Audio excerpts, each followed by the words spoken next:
Congress Party and every single worker of the Congress Party who has made my program such a success. என்னுடைய வருகையை மிக வெற்றிகரமாக நடத்தி காட்டிய தமிழக காங்கிரஸ் கட்சியினுடைய தலைமைக்கும் இந்த வெற்றியினை சாத்தியமாக்கி கொடுத்த தமிழக காங்கிரஸ் கட்சியினுடைய ஒவ்வொரு தொண்டருக்கும் என்னுடைய நெஞ்சார்ந்த நன்றியினை நான் தெரிவித்துக் கொள்கிறேன். Dinesh Gundu Rao ji, K.S. Alagiri ji, Ramaswamy ji, Dr. Chella Kumar ji, Thangabalu ji, Ilangovan ji, Tiruna Vukarasu ji, Manik Tagore ji, Mohan Kumar Mangalam ji, Dr. Jaikumar ji, Dr. Vishnu Prasad ji, Mayura Jaikumar ji, Kalimuthu ji, Tenarasu ji, leaders on the dais, party workers, friends from the media, I'd like to welcome all of you here today. I am delighted to be in the historic town of Dharapuram, the erstwhile capital of Kongu Nadu. Kongu நாட்டினுடைய வரலாற்று புகழ்மிக்க நகரமாகிய தாராபுரத்திற்கு வருகை தருவதிலே நான் உள்ளபடியே மகிழ்ச்சி அடைகிறேன். The town has been the historic seat of great empires like the Cheras, like the Kongu Cholas, and their legacy lives on even today. வரலாற்று புகழ்மிக்க பல சாம்ராஜ்யங்களை கண்ட மண் இந்த மண். சேர மன்னர்களையும் கொங்கு நாட்டு சோழ மன்னர்களையும் அவர்கள் ஆண்ட சரித்திரத்தையும் நிறைவாக பெற்ற வரலாற்று புகழ்மிக்க இந்த மண்ணிலே நிற்பதிலே நான் உள்ளபடியே பெருமைப்படுகிறேன். So Tirupur needs no introduction. You are the export hub of knitwear for India and a town that invites admiration from people across India for its entrepreneurial spirit. திருப்பூரை பற்றி நான் உங்களுக்கு அறிமுகம் செய்ய தேவையில்லை. இந்திய நாட்டினுடைய ஏற்றுமதியினுடைய தலைநகராக இருந்து பின்னலாடை தொழிலாளிலே ஒரு புதிய வரலாற்றை படைத்து உலகம் முழுவதையும் திரும்பி பார்க்க வைத்த ஒரு அற்புதமான நகரம் Tiruppur. You are an export hub, but you are also an agricultural center. ஏற்றுமதி தொழிலை செய்கின்ற அதே நேரத்திலே வேளாண் தொழிலையும் செய்து வெற்றிகரமாக வாழ்க்கை நடத்தி வருகிறீர்கள். And just a few hours ago, I spoke to weavers, and in a similar program tomorrow, I am going to speak to the local farmers. நான் சில மணி நேரத்திற்கு முன்பு நெசவாள பெருங்குடி மக்களை சந்தித்தேன். அதைப்போல நாளை வேளாண் பெருங்குடி மக்களை சந்திக்க இருக்கிறேன். Today I would like to touch upon what is being done to the farmers of this country. இன்று இந்த நாட்டினுடைய விவசாய பெருங்குடி மக்களுக்கு என்ன நடக்கிறது என்பதை நான் சொல்லிக் காட்ட ஆசைப்படுகிறேன். I would like to start by saying that farmers, workers, weavers, fishermen, these are the foundation of our country. இந்த நாட்டினுடைய மிக அடிப்படையான பணிகளை செய்கின்றவர்கள் யார் என்று சொன்னால் வேளாண் பெருங்குடி மக்கள், நெசவாளர்கள், விவசாய கூலி தொழிலாளர்கள், மீனவ பெருங்குடி மக்கள், இவர்கள்தான் இந்த நாட்டினுடைய அடிப்படை கட்டுமானங்களாக இருக்கிறார்கள். And anybody who has ever built anything understands that a weak foundation does not allow a strong building.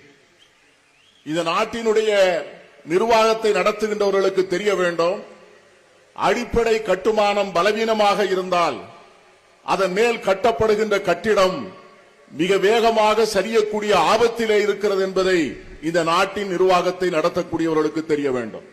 You cannot have a roof without walls, and you cannot have walls without a foundation. This is a simple thing. சுவர்கள் இல்லாமல் கூரைகள் இருக்க முடியாது. அடித்தட்டு கட்டுமானம் இல்லாமல் சுவர்கள் இருக்க முடியாது. இந்த சிறிய உண்மையை கூட தெரியாதவர்கள்தான் இந்த ஆட்சியிலும் அதிகாரத்திலும் இருக்கிறார்கள். If you ask a child what is the most important thing in a building, he will answer the foundation. After that he will say to you the walls, and then he will say to you the roof. ஒரு சாதாரண கேள்வி கேட்டு ஒரு கட்டடத்தினுடைய மிக முக்கியமான பகுதி என்னவென்று கேட்டால் அதனுடைய அடித்தளம் தான் என்று சொல்வார்கள்.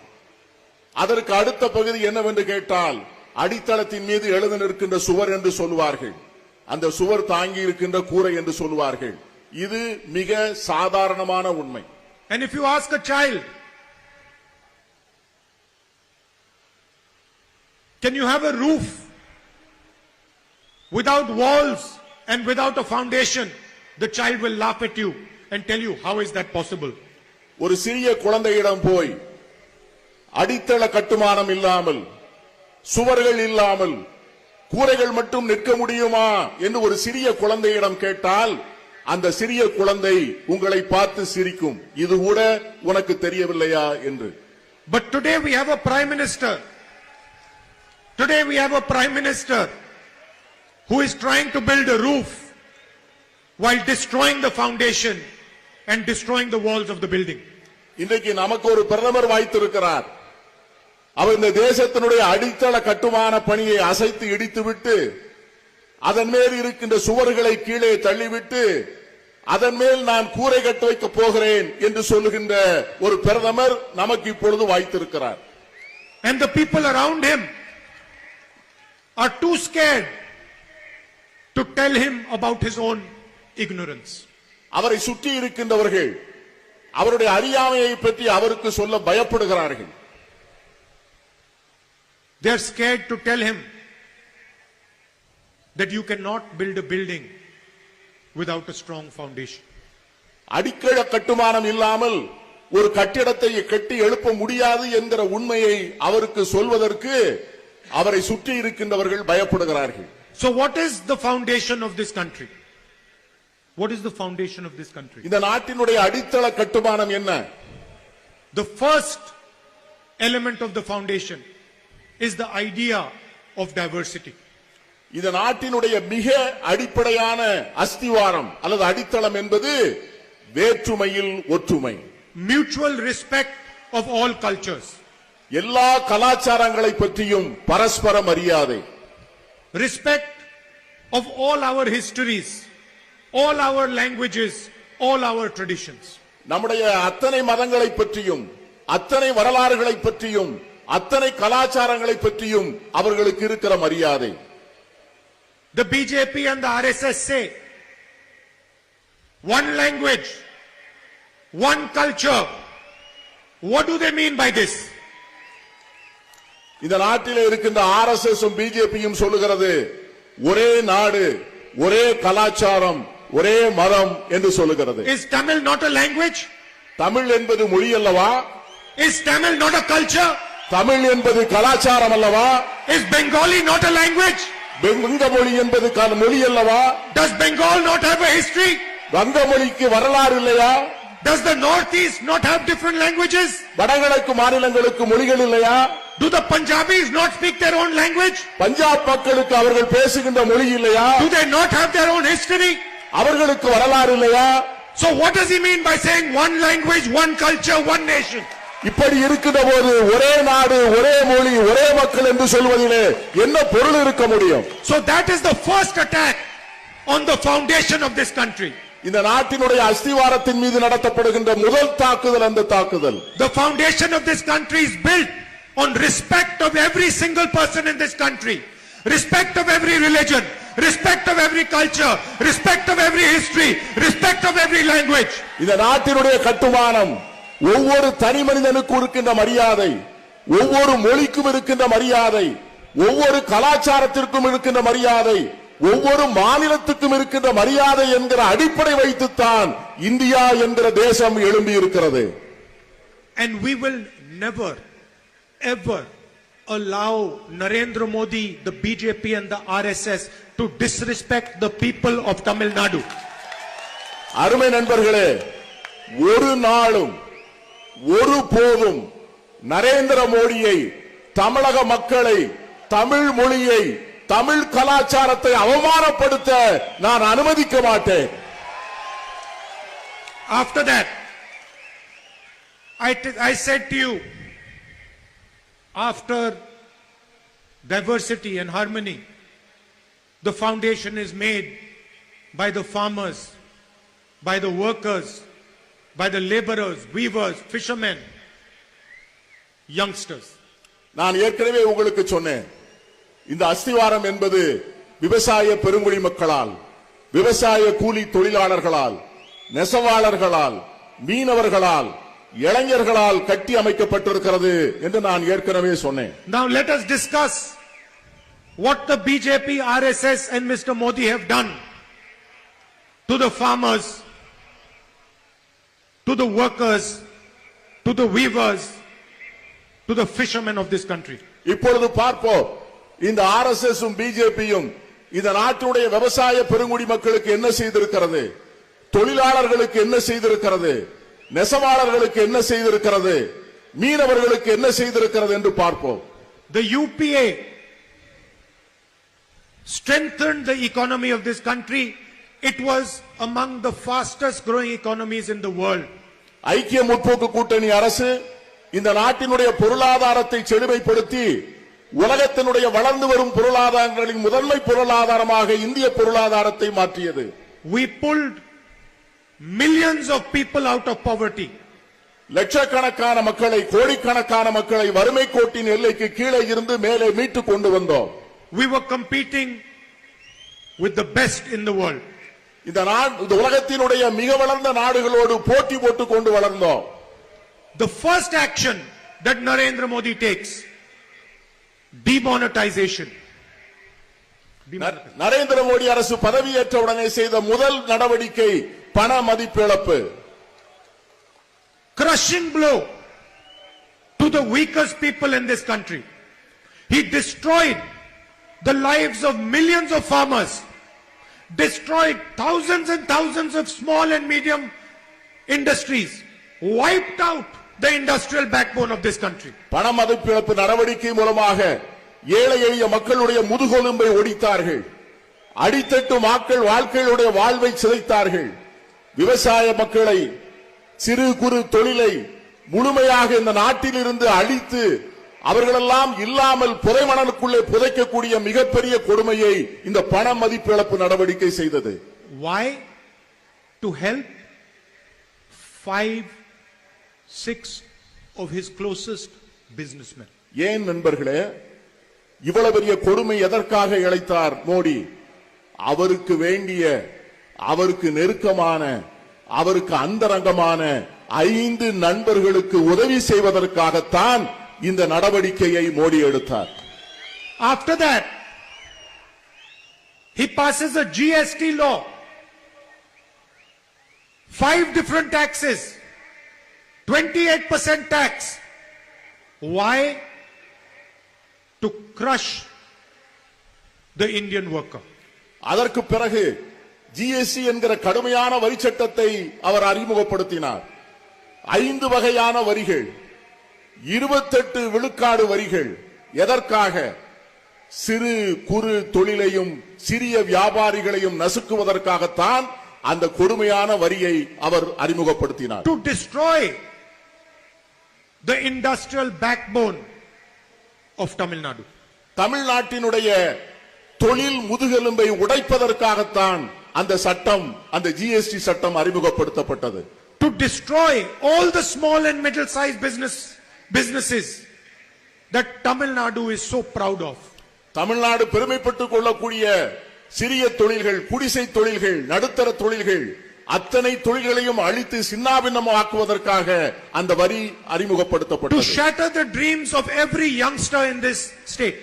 இந்த நாட்டிலே இருக்கின்ற, தமிழகத்திலே இருக்கின்ற லட்சக்கணக்கான இளைஞர்களுடைய கனவுகளை எல்லாம் சிதைப்பதற்காகத்தான் அந்த வரி அமுல் செய்யப்பட்டது. After that, when Corona comes, he forgives the loans of those same 5-6 people. 10 lakh crore rupees forgiven for them. Corona நோய் தொற்று வந்தவுடனே இதே நரேந்திர மோடி தன்னுடைய 5 அந்தரங்க நண்பர்களுடைய அத்தனை கடன்களையும் தள்ளுபடி செய்தார். 10 லட்சம் கோடி ரூபாய் கடன்களை அவர் தள்ளுபடி செய்தார். I want to ask you, how many poor people's loans Narendra Modi forgave? நான் உங்களிடம் கேட்கிறேன், எத்தனை ஏழை எளிய மக்களுடைய கடன்களை நரேந்திர மோடி தள்ளுபடி செய்தார்? When the workers were thrown out of the cities and sent back to the villages because of corona, Narendra Modi did not even give them this much help. லட்சக்கணக்கான கோடிக்கணக்கான புலம்பெயர்ந்த தொழிலாளர்கள் கொரோனா நோய் தொற்றினால் வேலை வாய்ப்பினை இழந்து தங்களுடைய கிராமங்களுக்கு நடந்து போகின்ற போது இந்த நரேந்திர மோடி ஏதாவது ஒரு சிறிய உதவியை அவர்களுக்கு செய்தாரா? And wherever he goes, he talks about Make in India. எங்கே எல்லாம் போகிறாரோ அங்கே எல்லாம் மேக் இன் இந்தியா, இந்தியாவிலே செய்ய வேண்டும் என்று சொல்லுவார். If you believe in Make in India, why did you do demonetization? இந்தியாவிலே தயாரிக்க வேண்டும் என்று நீ சொல்வதிலே உனக்கு உண்மையிலே நம்பிக்கை இருக்கும் என்று சொன்னால் ஏன் பணமதிப்பிழப்பு நடவடிக்கை நீ அமுல்படுத்தி இருக்க வேண்டும்? Why did you impose GST? ஏன் ஜிஎஸ்டி நீ அமுல்படுத்தி இருக்க வேண்டும்? Why did you not help the people who make in India? இந்த இந்தியாவை சமைத்த ஏழை எளிய மக்களுக்கு நீ ஏன் உதவி செய்யவில்லை? Because you do not believe in Make in India. ஏனென்று சொன்னால் இந்திய தயாரிப்பு என்பதிலே உங்களுக்கு நம்பிக்கை இல்லை. And today, after he has destroyed the foundation of this country, இந்த நாட்டிலே இன்று இந்த நாட்டினுடைய அஸ்திவாரத்தை அழித்து ஒழித்த பிறகு the man with the 56-inch chest, 56 inch மார்புடைய இந்த மனிதர், the prime minister, இந்த நாட்டினுடைய பிரதமர் is standing silently அமைதியாக உட்கார்ந்து கொண்டிருக்கிறார். when Chinese army has occupied our country. சீன ராணுவம் நம்முடைய எல்லைகளை தாண்டி நம்முடைய தாய் மண்ணை ஆக்கிரமித்துக் கொண்டிருக்கின்ற இந்த கொடுமையான நேரத்திலே 56 இன்ச்சு மார்பு இருப்பதாக சொல்லிக் கொள்ளுகின்ற நம்முடைய பிரதமர் அமைதியாக இருக்கிறார். I've been watching for the last 3 months. Narendra Modi has not said the words China. It has not come out of his mouth. கடந்த 3 மாதங்களாக நான் அவரை பார்த்துக் கொண்டே இருக்கிறேன். அவர் வாயிலிருந்து சீனா என்கிற வார்த்தையை சொல்வதற்கு கூட அவர் தயாராக இல்லை. Where is the 56-inch chest now? 56 inch மார்பு எங்கே போனது? The Chinese understand that the man running this country is weak.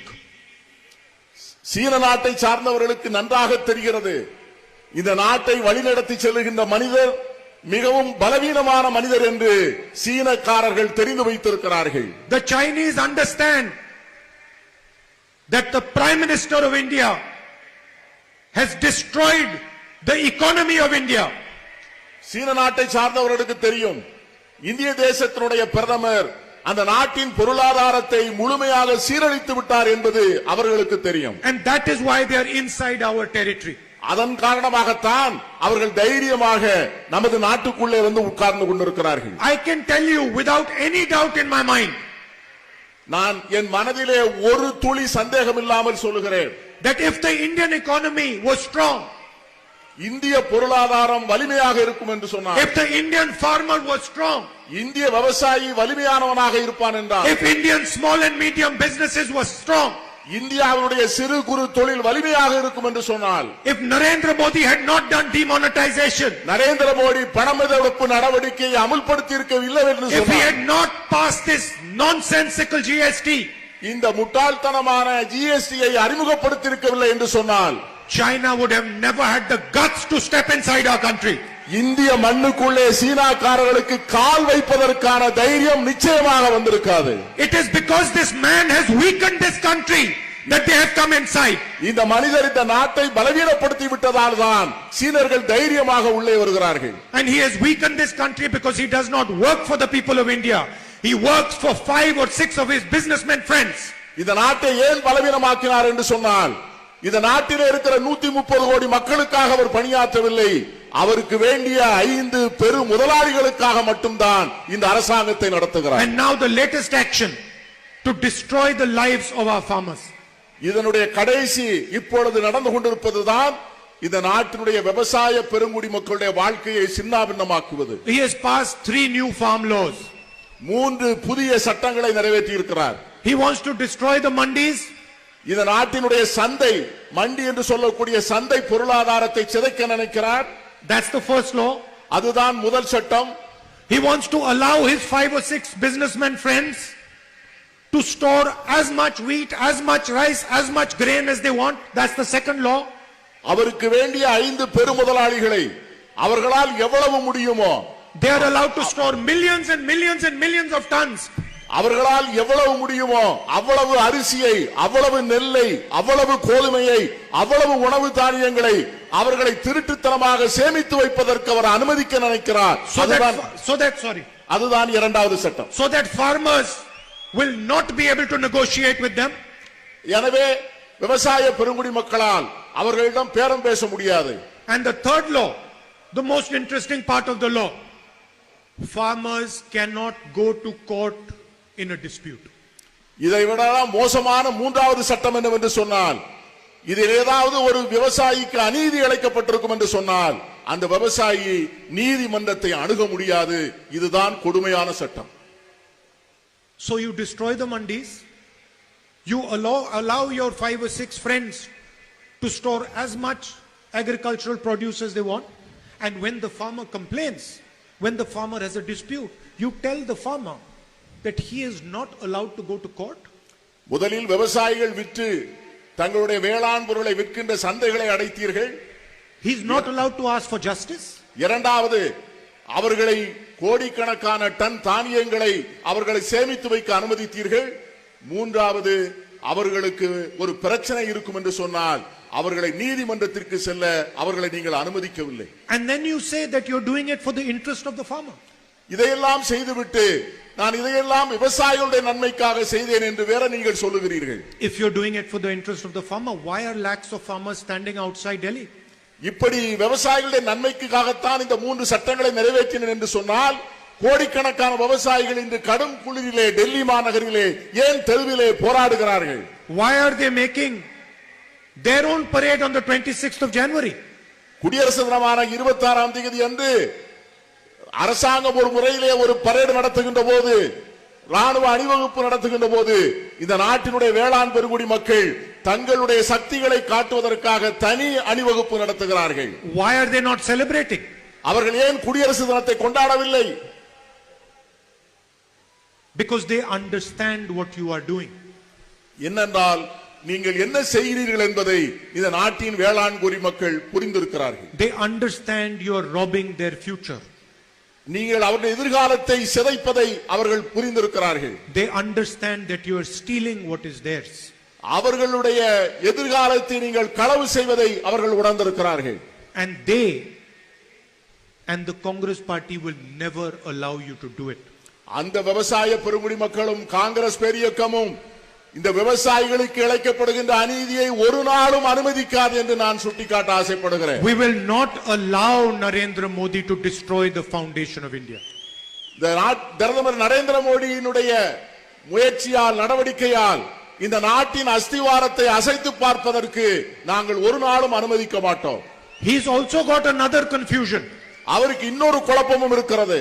He thinks that just because he can blackmail the government of Tamil Nadu, he can control the people of Tamil Nadu. தமிழ்நாட்டிலே இருக்கின்ற அரசாங்கத்தை blackmail செய்வதன் மூலமாக தமிழகத்திலே இருக்கின்ற 7 கோடி மக்களையும் அவர் மிரட்டலாம் என்று எண்ணுகிறார். He does not understand that only the Tamil people can decide on the future of Tamil Nadu. அவருக்கு ஒன்று புரியவில்லை. தமிழகத்தினுடைய எதிர்காலத்தை தமிழ்நாட்டு மக்கள்தான் முடிவு செய்வார்கள் என்பது இந்த பிரதமருக்கு புரியவில்லை. Nikkarwalas from Nagpur can never ever decide the future of this state.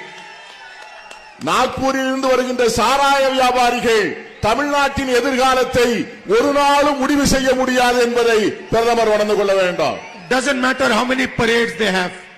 அவர்கள் எத்தனை பரேட் நடத்தினாலும் சரி, Tamil Nadu's future will be decided by the youngsters of Tamil Nadu. தமிழ்நாட்டினுடைய எதிர்காலம் தமிழக இளைஞர்களால் மட்டும்தான் முடிவு செய்யப்படும். And I am here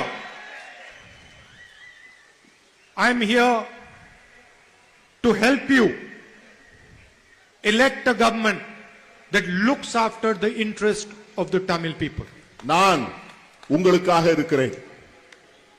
ஒரு மக்கள் நலம் நாடுகின்ற ஒரு அரசாங்கத்தை உங்களுக்கு உருவாக்கி தருவதற்கு, உங்களுக்கு உதவி செய்வதற்காக நான் இருக்கிறேன். I'm here to help you elect a government that Mr. Narendra Modi cannot control. அந்த அரசாங்கத்தை நரேந்திர மோடி ஒரு நாளும் அவர்களை மிரட்ட முடியாது, பயமுறுத்த முடியாது. And I'm doing it for a reason. அதற்கு ஒரு காரணம் உண்டு. I'm doing it because I owe you a debt. எனக்கு உங்களுக்கு திரும்பி செலுத்துவதற்காக நான் கடன்பட்டவனாக இருக்கிறேன். Now you might ask me, what is the debt? நீங்கள் கேட்கலாம், என்ன கடன் என்று கேட்கலாம். I have a relationship with you that is not political. உங்களோடு இருக்கின்ற என் உறவு என்னுடைய அரசியல் உறவல்ல. I have a relationship with you that is a family relationship. உங்களோடு இருப்பது எனக்கு உண்மையிலேயே ஒரு குடும்ப உறவு. It is a relationship built on love, affection and blood. இந்த உறவு என்பது அன்பால், கருணையால், இரத்தத்தால் உடன்படிக்கப்பட்ட உறவு. You showed love, affection, respect to my grandmother. என்னுடைய பாட்டி அன்னை இந்திரா காந்தி அவர்களுக்கு நீங்கள் காண்பித்த அன்பையும் பாசத்தையும் நான் மறக்க முடியாது. You protected my grandmother. என்னுடைய பாட்டியை நீங்கள் தான் பாதுகாத்தீர்கள். You loved my father என்னுடைய தந்தையை நீங்கள் மனமாற நேசித்தீர்கள். like your own. உங்களுடைய தந்தையை போலவே நீங்கள் அவரை நேசித்தீர்கள். So that is why I owe you a debt. அதனால்தான் நான் உங்களுக்கு வாழ்க்கை முழுவதும் கடன்பட்டவனாக இருக்கிறேன். And that is why I am here to help you elect a government that looks after your interests. அதற்காகத்தான் உங்கள் நலம் நாடுகின்ற ஒரு அரசாங்கத்தை தேர்ந்தெடுப்பதற்காக உங்களுக்கு உதவி செய்து அந்த கடனை திரும்ப செலுத்த நினைக்கிறேன். And it is my duty, my lifelong duty, to protect Tamil interest in Delhi. இது என்னுடைய கடமை, சாதாரண கடமை அல்ல, என்னுடைய வாழ்வின் கடமை.